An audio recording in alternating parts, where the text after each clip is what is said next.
S'il y a une chose que les pilotes de F1 semblent détester plus que tout en Formule 1, c'est l'ingérence inutile de la FIA. L'organe de gouvernance tente souvent de changer les choses pour le simple plaisir de changer, de réparer des choses qui n'ont pas besoin d'être réparées et d'ajouter de nouveaux éléments pour compliquer davantage l'un des sports les plus complexes au monde. Et trop souvent, leur intervention est accueillie par des roulements de yeux et des frustrations de la part de ceux qui doivent en faire tolérer les changements. L'arrivée de Liberty Media a encore poussé à faire de la Formule 1 un spectacle, pour le dire autrement, ce qui a rendu l'interférence des mandats de la FIA encore plus probable, les changements les plus récents proposés par l'organe de gouvernance étant les plus absurdes et potentiellement les plus frustrants pour les fans de pilotes. Vous voulez savoir pourquoi la FIA essaie d'imposer cette fois-ci ce nouveau règlement ? Certains pilotes ne l'acceptent vraiment pas et nous pensons qu'il pourrait y avoir une raison sinistre pour vouloir l'introduire. Donc, après la réaction des pilotes et des équipes face aux futurs changements de règles prévus pour 2026, jugés comme risquant de nuire au sport, on pourrait penser que la FIA ne voudrait pas faire quoi que ce soit pour bouleverser davantage la situation.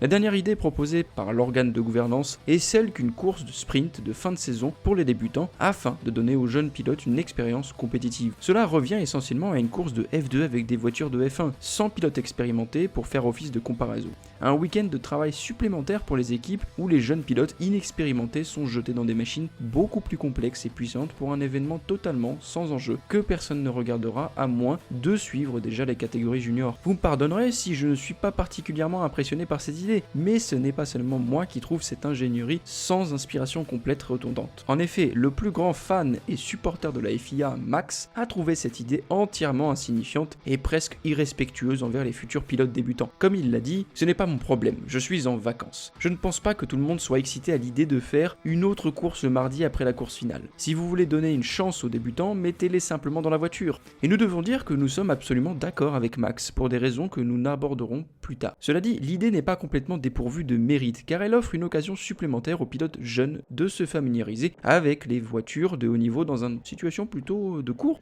L'expérience actuelle, disponible pour les jeunes pilotes, se limite aux séances d'essais libres, aux jours de tournage et aux tests de voitures anciennes. Donc cela ajouterait une autre opportunité pour les jeunes pilotes d'accéder aux voitures au sommet du sport automobile. Cependant, il y aurait des changements beaucoup plus significatifs qui pourraient réellement créer des voies plus substantielles vers le sport, ce que nous aborderons plus loin, alors assurez-vous de rester avec nous. Pour l'instant, un fan de l'idée est George Russell, qui a donné un aperçu de pourquoi le concept d'une course de fin de saison pour les débutants pourrait en fait être utile pour les jeunes pilotes cherchant à progresser dans le monde du sport automobile. Le pilote Mercedes a déclaré « J'aime assez l'idée. Pour être honnête, j'ai toujours eu des sentiments partagés sur les séances de FP1 pour un débutant, car à moins d'avoir beaucoup d'expérience avec des essais de F1, c'est très difficile. Je me souviens de ma première FP1 avec Force India à Sao Paulo. Je n'avais fait que 2 jours d'essais F1 avant cela et je n'étais pas allé à Sao Paulo. Je me sentais vraiment jeté dans le grand bain. Il y avait beaucoup de pression sur ces 2 tours, 3 tours. Vous obtenez un tout nouveau train de pneus, mais une opportunité pour les pilotes débutants de faire une journée entière d'essais, puis directement dans un week-end de course de sprint. Oui, je pense que c'est une bonne idée. Donc bien que George Russell apprécie l'idée, nous ne pensons pas qu'elle résolve le problème récent des débutants incapables de percer en Formule 1. Maintenant que vous avez une idée des 2 principaux arguments, il est important d'aborder quelque chose ici. La tentative de la FIA d'introduire une fausse course sprint pour les jeunes pilotes ressemble à une tentative d'éviter de faire les changements qui permettraient réellement aux jeunes pilotes d'avoir plus de voies d'accès au sport, par crainte des critiques ou simplement parce qu'ils ne se soucient pas de faire quelque chose de plus substantiel. Ce que nous voulons dire par là, c'est que si la FIA voulait vraiment offrir une voie d'accès plus large pour les jeunes pilotes, il serait certainement préférable d'ouvrir plus de sièges en introduisant les équipes proposées, 11 et 12e.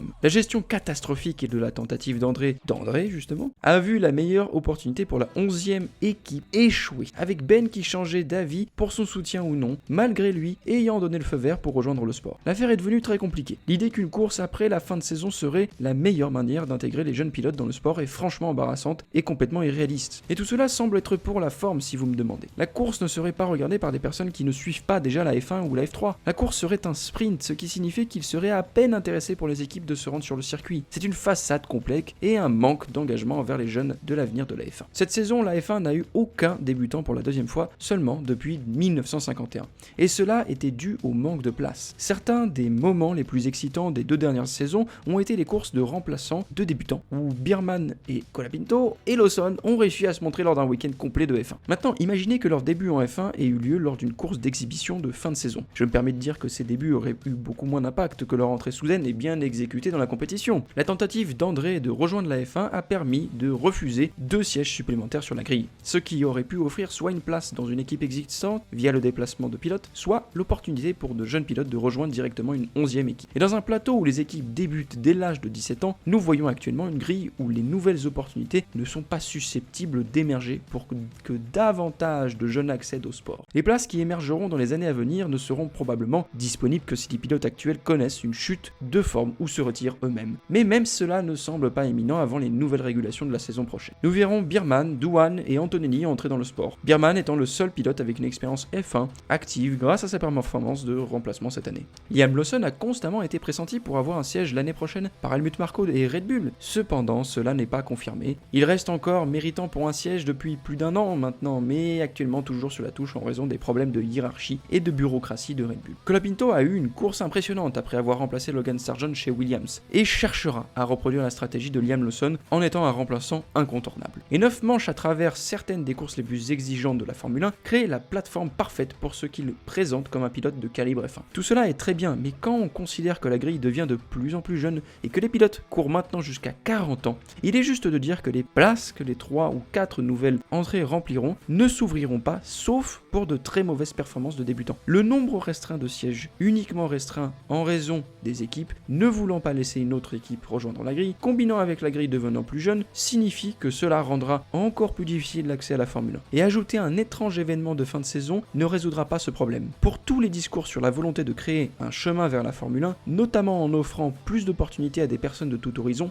il semble que ce soit un point totalement vain, avec une exécution totalement inefficace. La seule chose que la restriction du chemin vers la Formule 1, en n'augmentant pas le nombre de sièges réels, apportera est une augmentation de la probabilité que les pilotes payent, soit ceux qui rentreront dans le sport. Les incitations financières étant le principal avantage qu'un pilote peut offrir à une équipe lorsque d'autres voies viables vers la grille n'existent pas. Et ce n'est que notre avis. Faites-nous savoir ce que vous en pensez dans les commentaires ci-dessous. Est-ce que l'on réfléchit trop à ce problème? Nous sommes d'accord avec Max pour dire que la meilleure façon pour les débutants d'acquérir de l'expérience en F1 est d'avoir un accès direct à ceux qui peuvent prouver qu'ils en sont dignes. Et la course de fin de saison pour les débutants ne le fournira pas. Mais si vous êtes plutôt dans le camp de George Russell, où toute opportunité en raison et en dehors des essais libres est une bonne chose, n'hésitez pas à nous dire ce que vous avez et si nous avons tort. Il est probable que la réponse correcte se situe quelque part entre les deux. Dites-le nous, simplement. Allez, merci d'avoir regardé.